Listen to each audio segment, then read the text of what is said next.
بسم الله والصلاة والسلام على رسول الله عليه الصلاة والسلام. النهاردة إن شاء الله هنعمل مع بعض فراخ في الطواجن، بس احنا قبل ما نعمل الفراخ دي هنحمرها مع بعض طريقة جديدة جدا. يا ريت تشوفوا الفيديو معايا وتقولوا رأيكم فيه ايه.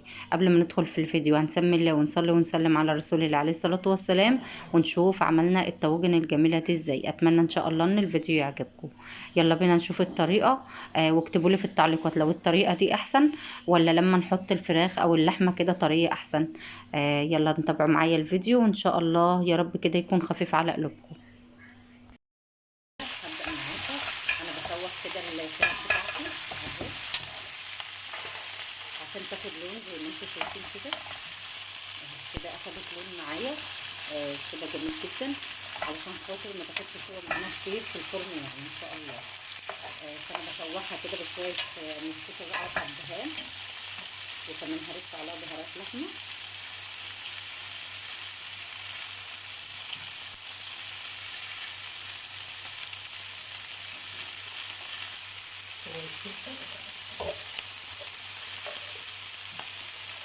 دي طريقة، وممكن كمان تحط الفراخ على طول في الطواجن او في البريمة بتاعتك من غير ما تشوحيها، بس انا ساعات اعملها كده وساعات اشوحها زي ما انتم شايفين كده.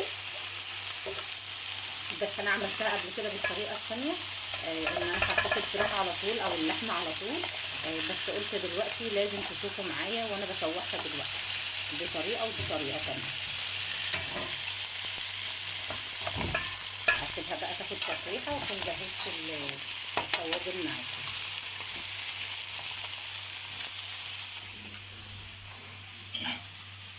انا كده معايا 2 كيلو من اللبن، معايا الرز بتاعي مغسول طبعا ومنقوع زي ما انتم شايفين كده، معايا فلفل وبهارات لحمه، معايا الطواجن مدهونه زبده زي ما انتم شايفين كده. هبدا بسم الله. هاخد كده كميه من الرز اهي، مش كتير يعني. وفي الطاجن التاني شويه برضه من الرز.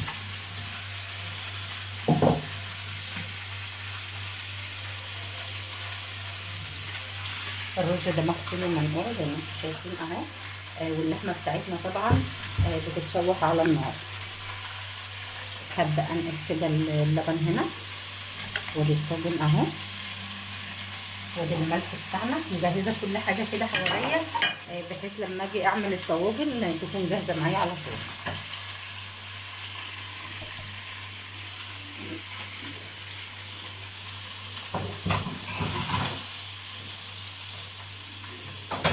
بعد اللحمه بتاعتي ما اتشوحت على النار اهي زي ما انتم شايفين بالطريقه الجميله دي، هبدا ارصها بقى في الطواجن.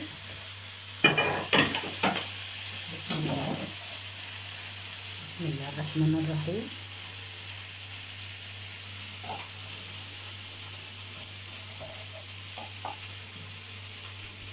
شايفين عامله ازاي متحمره كده وجميله.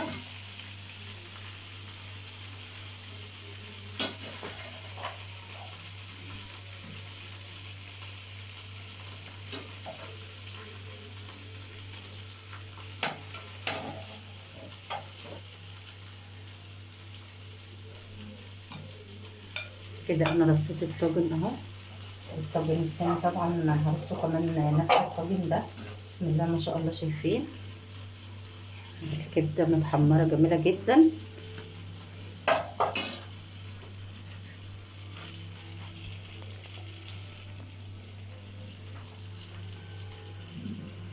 هكمل رص الطاجن.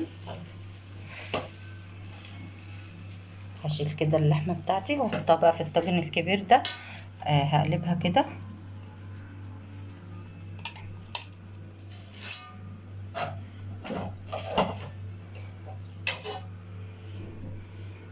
ريحه اللحمه طبعا جميله جدا وهي متشوحه كده وحلوه.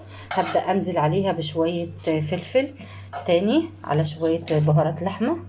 انا حطيت في التشويح بس بحب اكتر كده فلفل وحاجات للطواجن بتاعتي اهي زي ما انتم شايفين.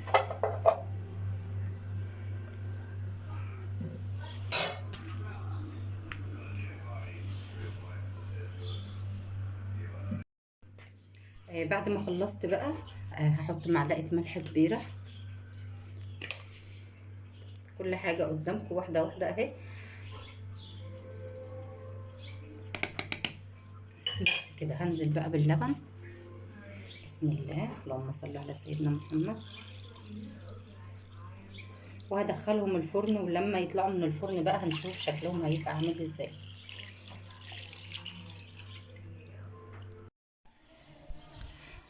ده بيكون شكل الطواجن بتاعتنا اهي. انا هغطي عليها بقى شويه صغيرين، بس حبيت اوريها لكم كده زي ما انتوا شايفين بالشكل ده. بسم الله ما شاء الله، طلع معانا جميله. وعليها شايفين الوش بتاع الطاجن حلو ازاي. طبعا طعم اللحمه بيكون جميل جدا بالطريقه اللي انا عملتها دي، يا ريت تجربوها، وان شاء الله الفيديو يعجبكم باذن الله. قبل ما اسيبكم طبعا اتمنى من كل مش مشترك عندي في القناه يا ريت يشترك ويفعل الجرس علشان يوصلكم مني كل جديد، واسيبكم في امان الله.